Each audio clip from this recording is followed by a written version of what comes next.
Hello friends, welcome back. कैसे हैं आप सभी लोग? आई होप सब अच्छे होंगे। मैं अभी आज आपको बताने वाला हूँ chain of distribution in tourism. Basically जब भी कोई प्रोडक्ट मैन्युफैक्चर किया जाता है तो उसका कंज्यूमर तक पहुँचने के बीच में जितने भी फैक्टर्स होते हैं, जितने भी फैक्टर्स से होकर उसे गुजरना पड़ता है, उसे हम कहते हैं चेन ऑफ डिस्ट्रीब्यूशन। तो इस वीडियो के माध्यम से हम इसे डिटेल में समझेंगे। तो यदि आप मेरे चैनल में नए हैं तो प्लीज़ चैनल को सब्सक्राइब कीजिए, वीडियो को लाइक कीजिए और शेयर कीजिए। तो बिना समय को बर्बाद करते हुए हम आज का टॉपिक स्टार्ट करते हैं। इसमें बेसिकली सबसे पहले होता है प्रोड्यूसर। बेसिकली जो प्रोड्यूसर का मतलब यहाँ पे है रॉ मटेरियल। जो भी रॉ मटेरियल होता है उसे हम क्या कहते हैं? प्रोड्यूस करने वाले प्रोड्यूसर। उसके बाद मैन्युफैक्चर। फिर उस रॉ मटेरियल को हम क्या करते हैं? उस रॉ मटेरियल को हम रिफाइन करते हैं, उससे हम जो प्रोडक्ट होते हैं उसे हम क्या कहते हैं? मैन्युफैक्चर करते हैं। जब प्रोडक्ट मैन्युफैक्चर हो जाता है उसके बाद फिर उसे कहाँ पर सेल करते हैं? होलसेलर के पास। होलसेलर एक बड़ा डीलर होता है जिसे हम डीलर कहते हैं, और वह बल्क में प्रोडक्ट रखते हैं। मतलब उनके यहाँ सारे प्रोडक्ट बल्क में खरीदे जाते हैं। तो डायरेक्ट जो होते हैं होलसेलर वो मैन्युफैक्चर से जुड़े होते हैं, कंपनी से जुड़े होते हैं, जिसे हम कहते हैं प्रोडक्शन इंडस्ट्री। तो प्रोडक्शन इंडस्ट्री से जुड़े होते हैं, मैन्युफैक्चर से जुड़े होते हैं। और होलसेलर के बाद फिर आता है हमारे पास रिटेलर। रिटेलर बेसिकली जो माल खरीदते हैं वो होलसेलर से खरीदते हैं, होलसेलर माल मैन्युफैक्चर से खरीदते हैं, मैन्युफैक्चर डिपेंड होते हैं प्रोड्यूसर से। समझ रहे हैं आप?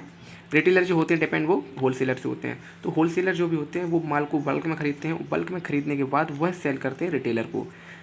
होलसेलर डायरेक्ट माल कभी कंज्यूमर को सेल कर भी सकते हैं। जब कंज्यूमर होलसेलर से बल्क माल खरीदता है तब आप कंज्यूमर होलसेलर से माल खरीदता है तब कंज्यूमर और होलसेलर के बीच में रिलेशन बिल्ड होता है। सडन या बेसिकली मुख्य रूप से आपका रिटेलर ही होलसेलर से अधिकतर माल खरीदते हैं, और जो कंज्यूमर है वो रिटेलर से माल खरीदते हैं। जिसमें मैंने आपको एक एग्जांपल दिया था टाइप्स ऑफ टूरिज्म में और मोड्स ऑफ टूरिज्म में। ये जैसे आपके यहाँ कोई किसी घर में वेडिंग है तो आपको बहुत सारा माल खरीदना है, जैसे कि आपको अनाज खरीदने हैं, चावल खरीदने हैं, और आपको चीनी खरीदनी है, तेल खरीदना है, बहुत सारी चीज़ें आपको खरीदनी है। तो उस तरीके से आप क्या करेंगे? वो सारा आइटम्स आप रिटेलर से ना खरीद के आप डायरेक्ट जो कंज्यूमर है वो किससे खरीदेगा? होलसेलर से।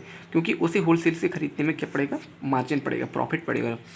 और यदि आप वही सामान कंज्यूमर रिटेलर से खरीदेगा, रिटेलर से खरीदने का मतलब है कि आप उससे चीनी खरीदेंगे, अनाज खरीदेंगे, गेहूँ खरीदेंगे, चावल खरीदेंगे, सब्जियाँ खरीदेंगे।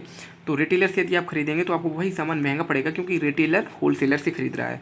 और यदि आप कंज्यूमर डायरेक्ट होलसेलर से खरीदेंगे तो आपको उसी रेट में मिलेगा जिस रेट में रिटेलर ने होलसेलर से खरीदा है माल। तो ये चैन होती है पूरी। सबसे पहले प्रोड्यूसर होते हैं, प्रोड्यूसर रॉ मटेरियल, फिर मैन्युफैक्चर उस प्रोडक्ट को रिफाइन करके प्रोडक्ट बनाते हैं, फिर प्रोडक्ट मार्केट में आता है होलसेलर के पास, फिर होलसेलर से रिटेलर के पास जाता है, और रिटेलर से फिर कंज्यूमर के पास जाता है, और कंज्यूमर फिर उस प्रोडक्ट को यूज करता है। अब थोड़ा इसकी थ्योरी पढ़ते हैं। The chain of destination means getting a product to consumer. Basically इस चैन का मतलब, इस चैन का मोटिव यही है कि प्रोडक्ट को किसी न किसी तरीके से कंज्यूमर तक पहुंचाना। For example hotel put package together and give it to tour operator. Basically hotels के पास एक पैकेज होता है जिसे हम कहते हैं टूर पैकेज कह सकते हैं, या ट्रेवल पैकेज कह सकते हैं, आइटनरी वगैरह होते हैं। वह बेसिकली किसे प्रोवाइड करते हैं? वो देते हैं टूर ऑपरेटर को।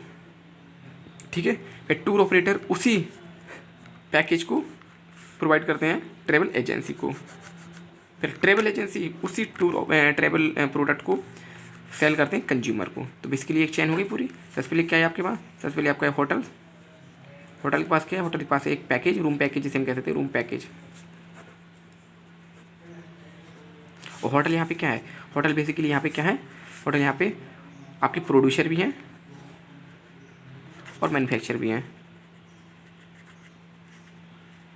समझ रहे? क्योंकि यहाँ पे उन्होंने रूम रेट, यहाँ पर उन्होंने रूम रेट और रूम पैकेज तैयार किया है, तो मैन्युफैक्चर भी की है, रूम पैकेज रेडी किया है। तो सो होटल, फिर होटल्स के बाद फिर आपके अंडर में यहाँ पे उन्होंने सेल किया है किसको? टूर ऑपरेटर को। तो टूर ऑपरेटर क्या हो गए आपके? समझिए, टूर ऑपरेटर सपोज आपके होलसेलर हो गए, वह टूर ऑपरेटर के बाद फिर वही प्रोडक्ट जो है वो सेल किया गया है ट्रैवल एजेंसी को।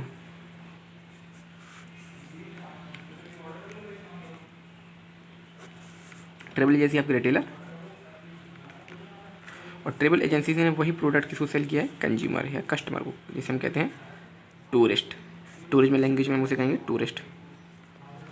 तो ये पूरी एक होल चैन बन गई है आपके यहाँ। इसी चैन को हम कहते हैं chain of distribution in tourism. तो आई होप आपको आज का टॉपिक पसंद आया होगा, समझ आया होगा। कि मैंने आपको चेन ऑफ डिस्ट्रीब्यूशन के बारे में डिटेल में बताया। यदि आपके पास कोई डाउट है इससे रिलेटेड तो प्लीज़ मुझे कमेंट कीजिए, मैं उसको सॉल्व करने की कोशिश करूँगा। तो आज के टॉक में मैं इतना ही, आज की वीडियो में इतना ही। अगली वीडियो में फिर आपसे मुलाकात होगी एक नए टॉपिक के साथ। Thanks for watching this video. तब तक के लिए मस्त रहिए, व्यस्त रहिए और स्वस्थ रहिए। धन्यवाद।